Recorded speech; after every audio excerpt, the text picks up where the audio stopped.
मैं ज्योति सिंगौर आज कक्षा 11वीं विषय अर्थशास्त्र के अध्याय 1 एवं 2 भारतीय अर्थव्यवस्था का विकास इससे संबंधित वस्तुनिष्ठ प्रश्न लेकर प्रस्तुत हूँ।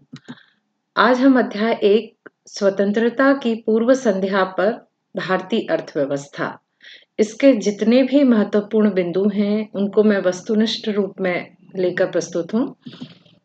सबसे पहला है हमारा भारत लगभग कितने वर्षों तक अंग्रेजों का गुलाम रहा।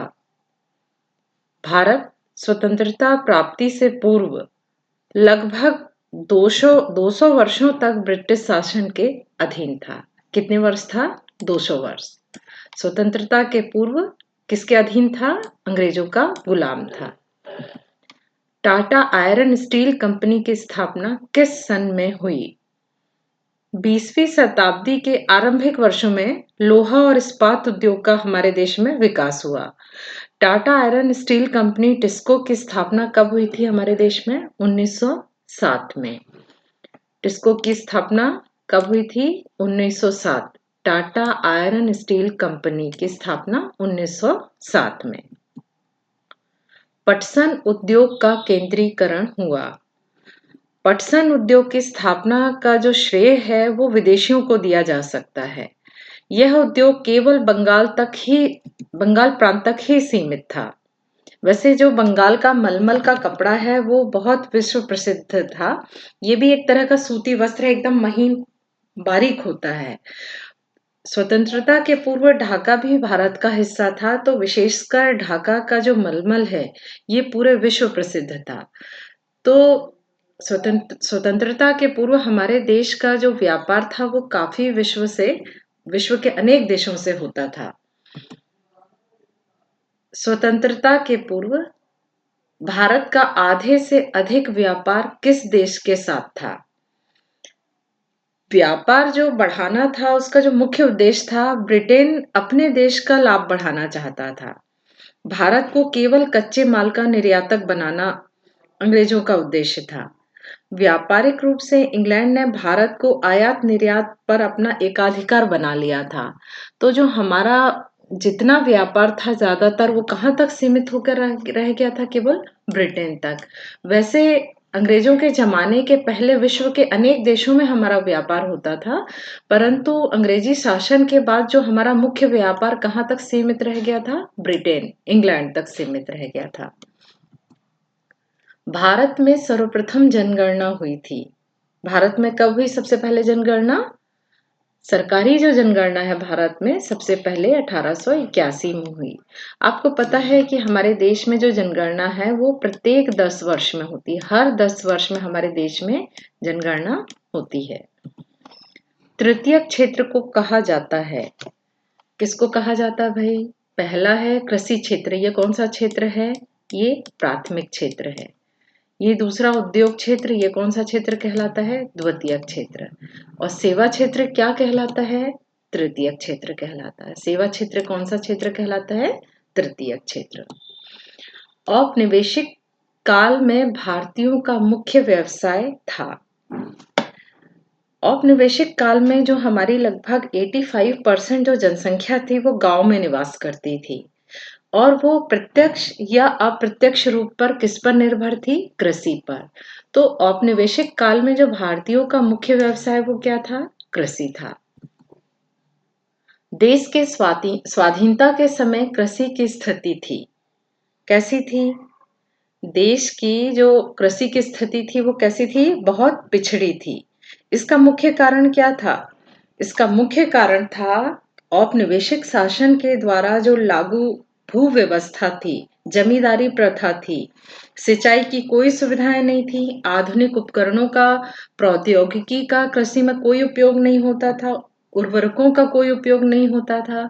तो जो कृषि उत्पाद था वो बहुत कम होता था। हमको खाद्यान्न के लिए, खाने के लिए विदेशों से आयात करना पड़ता था। तो हमारे जो देश जब आजाद हुआ उस समय भी हमारे स्थिति कृषि की वो कैसी थी? बहुत पिछड़ी हुई थी। भारत को स्वतंत्रता कब मिली? ये प्रश्न का उत्तर तो सभी जानते हैं। सभी जानते हैं, इसलिए मैंने ये प्रश्न लिया है क्योंकि ये प्रश्न का उत्तर तो सभी को पता होना ही चाहिए। 15 अगस्त 1947 स्वतंत्रता के समय भारत की साक्षरता दर थी। किसी भी समाज का यदि हम सूचक मानेंगे, सूचक देखेंगे कि कोई भी समाज विकास कर रहा है कि नहीं कर रहा, तो हम सबसे पहले क्या देखते हैं? वहाँ की साक्षरता दर। यदि किसी देश की साक्षरता दर उच्च है या ज़्यादा है, तो हम मान लेते हैं कि वो समाज बहुत विकसित समाज है। परंतु जब हमारा देश आज़ाद हुआ था, स्वतंत्रता के समय हमारी जो साक्षरता दर थी, वो कैसी थी? केवल 16% थी। तो आप इससे अंदाजा लगा सकते हैं कि हमारे यहाँ कितने लोग अशिक्षित थे। उस समय शिक्षा के कोई बहुत ज़्यादा साधन नहीं थे। जैसे आप महसूस करते हैं कि हर 5 किलोमीटर में, हर गाँव में आपको स्कूल मिलेगा। Primary school, middle school, high school, हर जगह आपको सरकारी स्कूल मिलेगा। परंतु स्वतंत्रता के समय में गिने-चुने जगह पर ही स्कूल होते थे और लोग शिक्षा पर अधिक ध्यान नहीं देते थे। ये महत्वपूर्ण खालिस्तान है। पहला है हमारा, राष्ट्रीय आय एवं प्रति व्यक्ति आय की सर्वप्रथम गणना की थी। किसने की थी? राष्ट्रीय आय एवं प्रति व्यक्ति आय। इसकी सबसे पहले जो गणना की थी, वो की थी हमारे देश में दादा भाई नौरोजी ने। राष्ट्रीय आय एवं प्रति व्यक्ति आय जानना क्यों जरूरी है? राष्ट्रीय आय एवं प्रति व्यक्ति आय जानना इसलिए आवश्यक है क्योंकि यदि राष्ट्रीय आय और प्रति व्यक्ति आय अधिक होगी, तो हम ये कह सकते हैं कि वो देश विकसित देश है या विकासशील देश है, या वहाँ के लोगों का जीवन स्तर कैसा है। यदि राष्ट्रीय आय बहुत कम होगी, तो उससे ये पता चल जाता है कि उस देश की जनता गरीब है। इसीलिए राष्ट्रीय आय और प्रति व्यक्ति आय जानना बहुत आवश्यक है। तो अंग्रेजी शासन में किसी ने बहुत ध्यान नहीं दिया था। सबसे पहले लगभग किसने ध्यान दिया था? दादा भाई नौरोजी ने। गरीब और अकाल, ये एक पुस्तक है। इसके लेखक कौन है? हमारे अमर्त्य सेन। अमर्त्य सेन नोबेल, ये भारतीय हैं और इनको अर्थशास्त्र का नोबेल प्राइज मिल चुका है। नोबेल प्राइज यानी दुनिया का सबसे बड़ा जो एक पुरस्कार होता है, नोबेल प्राइज, वो अमर्त्य सेन को मिला है। किस विषय में? अर्थशास्त्र में। इनकी एक पुस्तक है, गरीब और अकाल। अकाल की पुस्तक का नाम इंडिया डिवाइडेड है। ये भी एक पुस्तक है। इसका, इनके जो लेखक हैं वो कौन है? डॉक्टर राजेंद्र प्रसाद। ये कौन थे? हमारे देश के क्या थे? प्रधानमंत्री थे, राष्ट्रपति थे? ये प्रश्न मैं छोड़ दे रही हूँ, आप स्वयं इसका उत्तर ढूंढिए कि डॉक्टर राजेंद्र प्रसाद कौन थे हमारे देश के। इनकी पुस्तक का क्या नाम था? India divided. ब्रिटिश शासन में महिला साक्षरता दर थी। अभी तो हमने क्या देखा था? भारत की साक्षरता दर कितनी थी? 16% थी। लेकिन ये जो 16% थी, ये कुल साक्षरता दर थी। लेकिन हम यहाँ प्रश्न में क्या पूछ रहे हैं? महिला साक्षरता दर कितनी थी? बहुत कम थी। केवल कितनी थी? 7%। यानी 16 का आधा भी नहीं थी। महिलाएं कम शिक्षित थीं।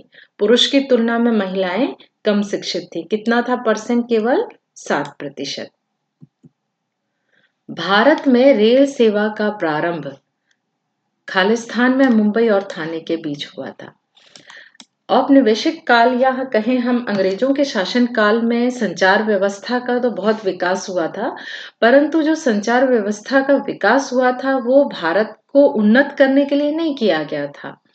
जो संचार व्यवस्था का विकास हुआ था, वो केवल इसलिए हुआ था जिससे कि अंग्रेज आसानी से व्यापार कर सके। रोड इसीलिए बनाई थी, ट्रेन इसलिए शुरू किया गया था जिससे कि आसानी से वो व्यापार कर सकें और भारत का जितना माल है, कच्चा माल है, उसको वो विदेशों में, अपने देश में ले जा सकें।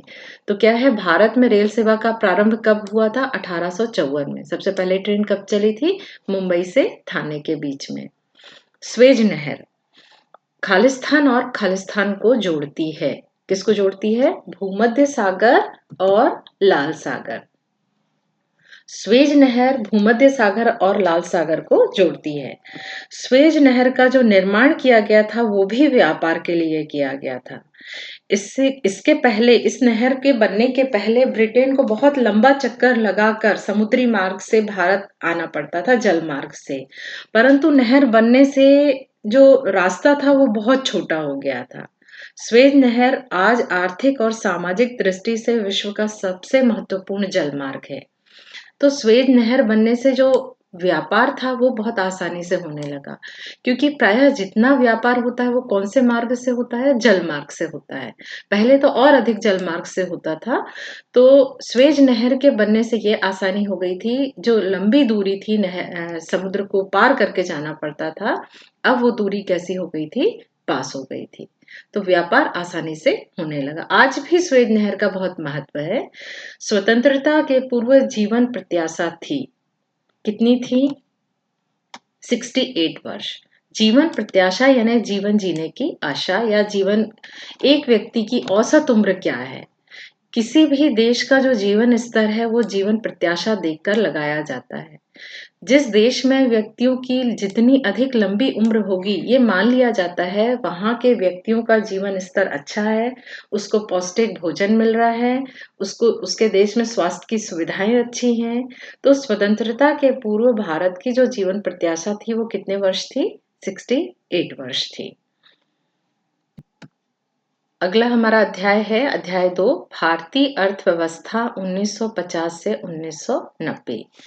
ये इस पाठ का नाम 1950 से 1990 क्यों रखा गया?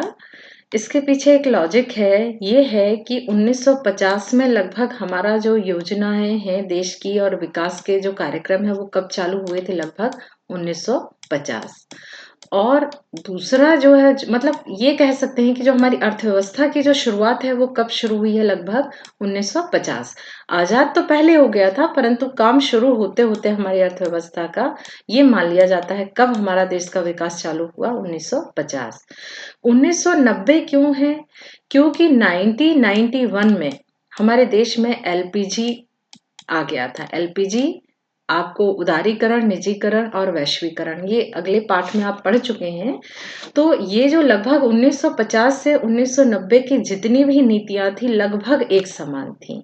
तो जो अर्थव्यवस्था का जितना आर्थिक विकास था वो लगभग एक सी नीतियों पर आधारित था।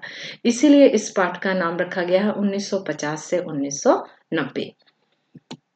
स्वतंत्रता प्राप्ति के समय भारत की सर्वाधिक जनसंख्या कार्यरत थी। इसका उत्तर आप आसानी से बता सकते हैं। द्वितीय क्षेत्र यानी उद्योग क्षेत्र होगा क्या? नहीं होगा। तृतीय क्षेत्र होगा क्या? सेवा क्षेत्र? ये भी नहीं होगा। तो कौन सा क्षेत्र है? प्राथमिक क्षेत्र यानी कृषि क्षेत्र। अभी तो हमने देखा कि स्वतंत्रता के समय तक हमारे 75% लोग जो थे वो कृषि पर आधारित थे।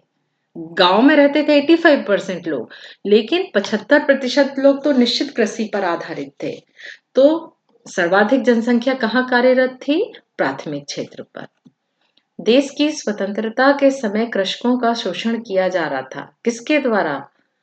आपने कुछ कहानियां पढ़ी होंगी, कभी फिल्में देखे होंगे, उसमें से तो आपने ये वर्ड सुना ही सुना होगा पक्का।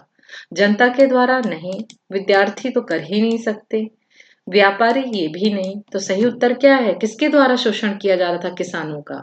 जमींदारों के द्वारा।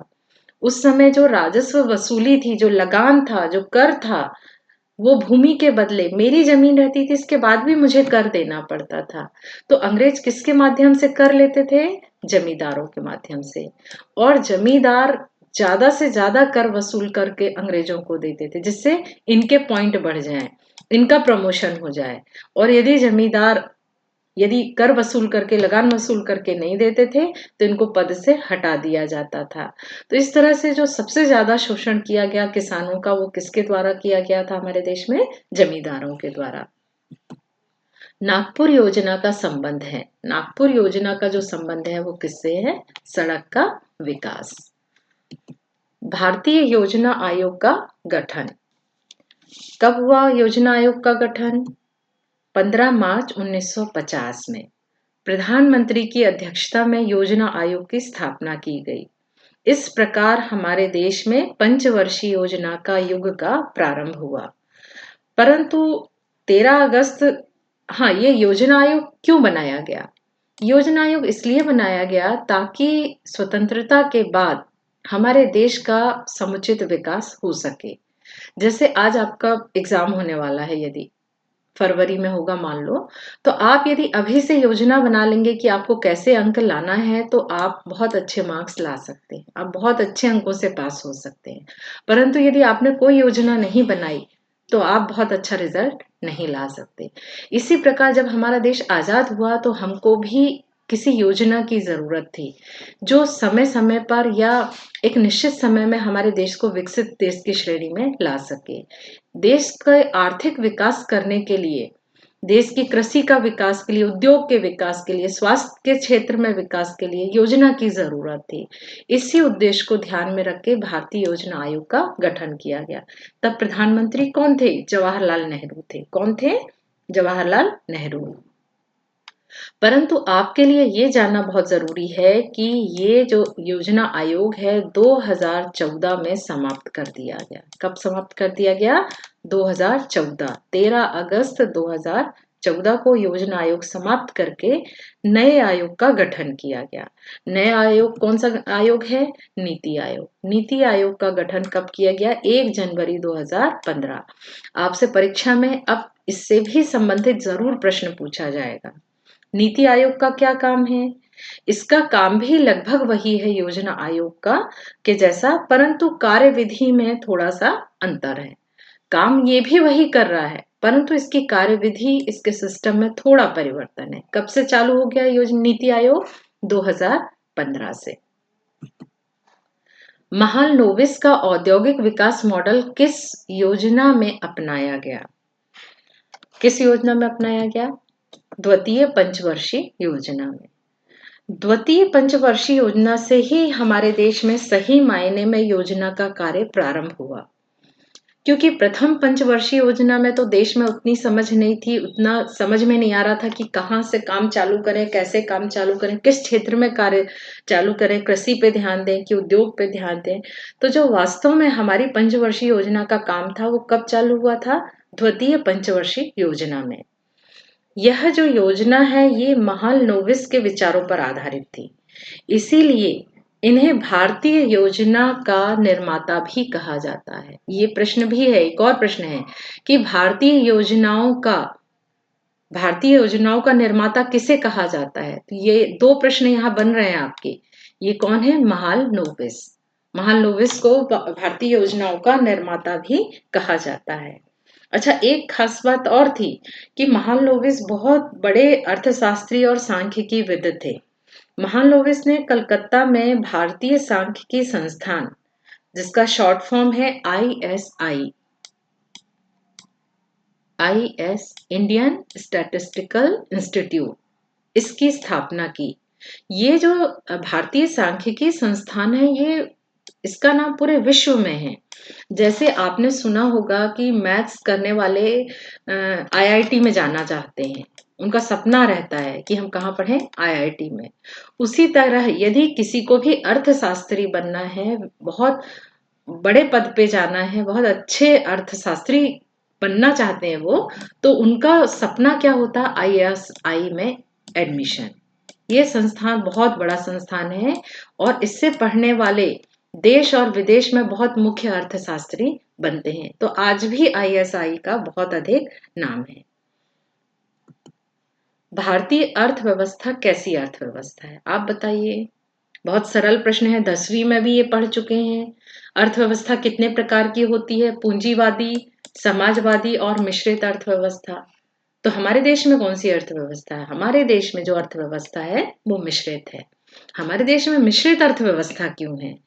क्योंकि जब हमारा देश आजाद हुआ तो नेहरू जी ने सोचा कि हम पूंजीवादी अर्थव्यवस्था नहीं अपना सकते, क्योंकि इसमें सब कुछ लाभ के उद्देश्य से किया जाता है।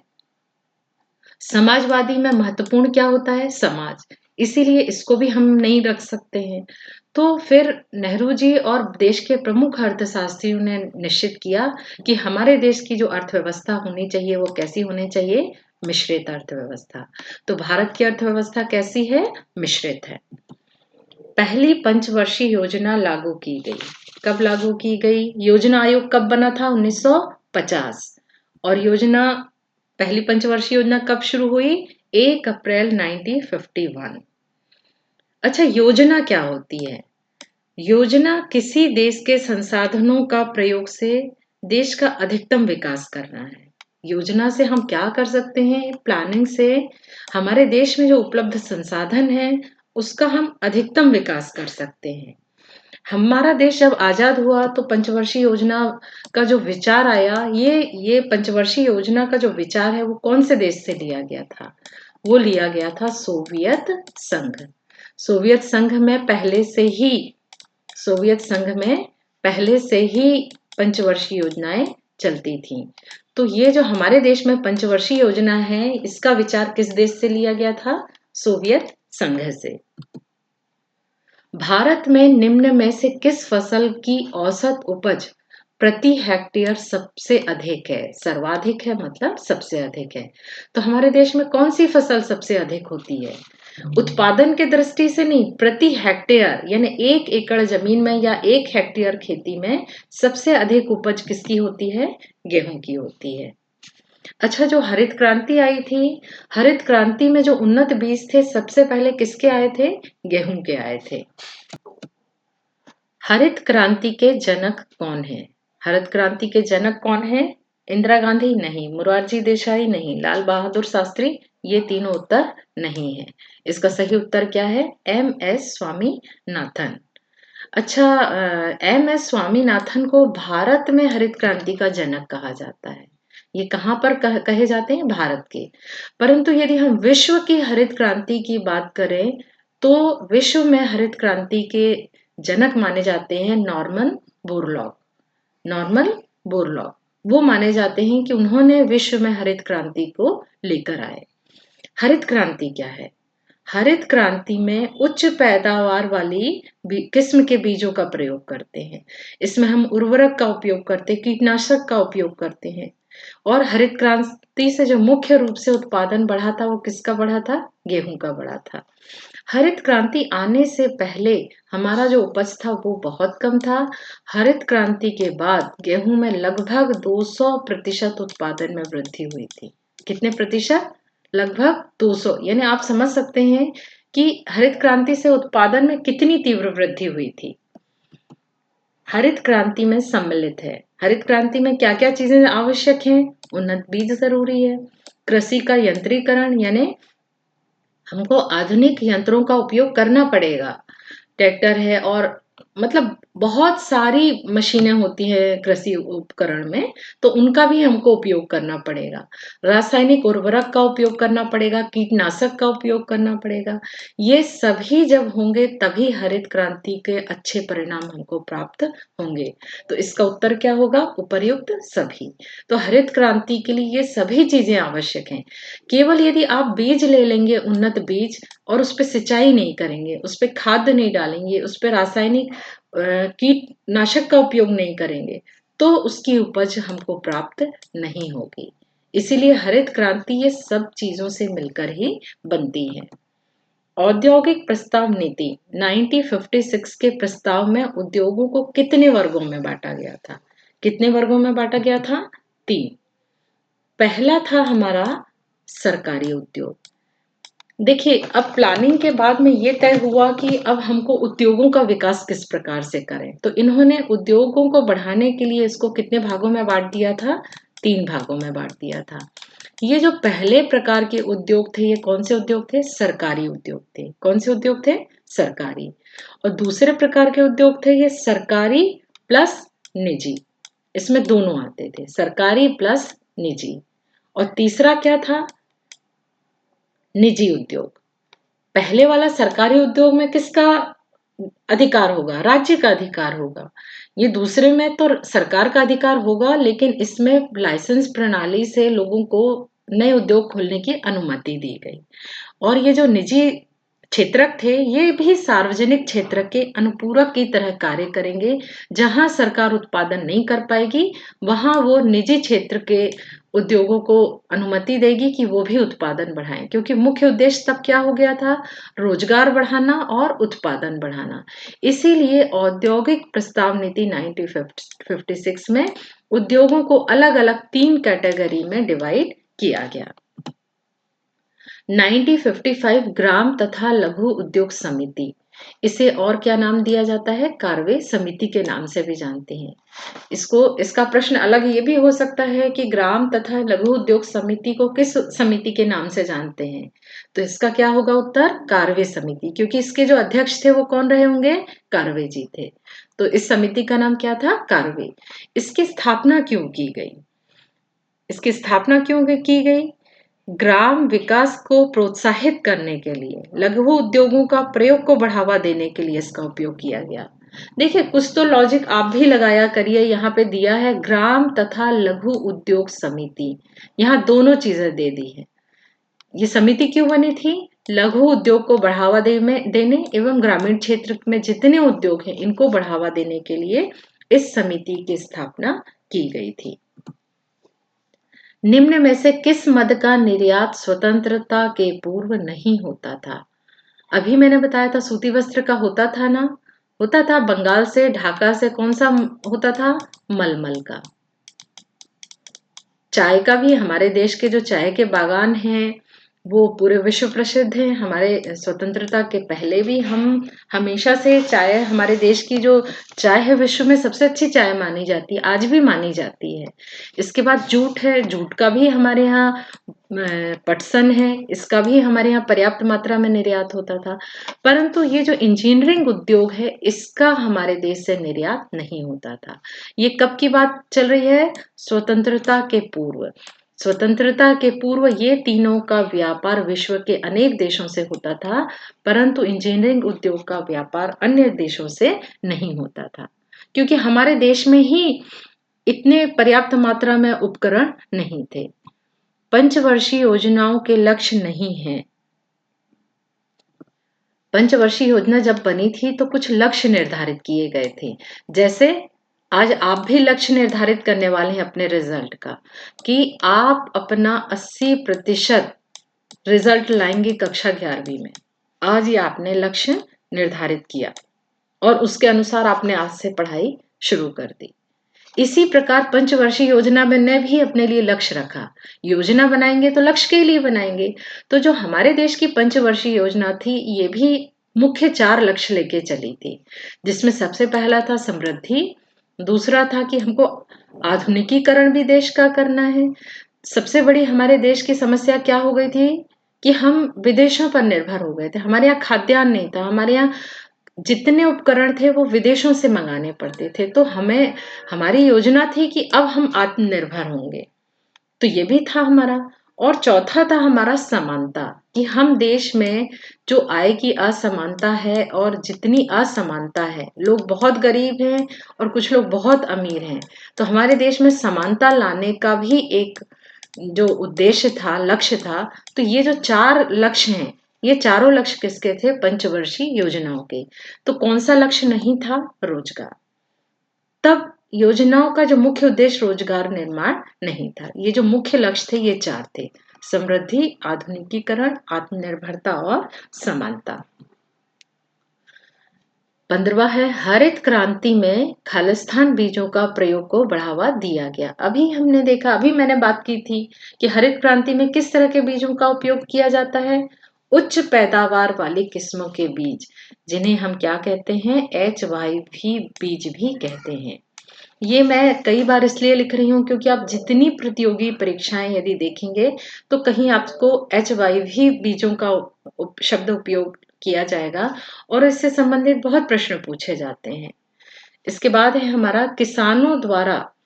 अच्छा, एक बात ये बताइए कि मेरे खेत में यदि 10 क्विंटल गेहूं हुआ, 10 क्विंटल गेहूं हुआ, 2 क्विंटल का मैंने साल भर को अपने खाने के लिए उपयोग के लिए रख लिया और 1 क्विंटल मैंने अगले साल के बीज के रूप में रख लिया कि अगले साल मुझे खेती में फिर से गेहूं लगाना पड़ेगा, तो 1 क्विंटल गेहूं मैंने और अतिरिक्त रख लिया। तो इस तरह से मैंने क्या किया? 3 क्विंटल गेहूं अपने पास रख लिया।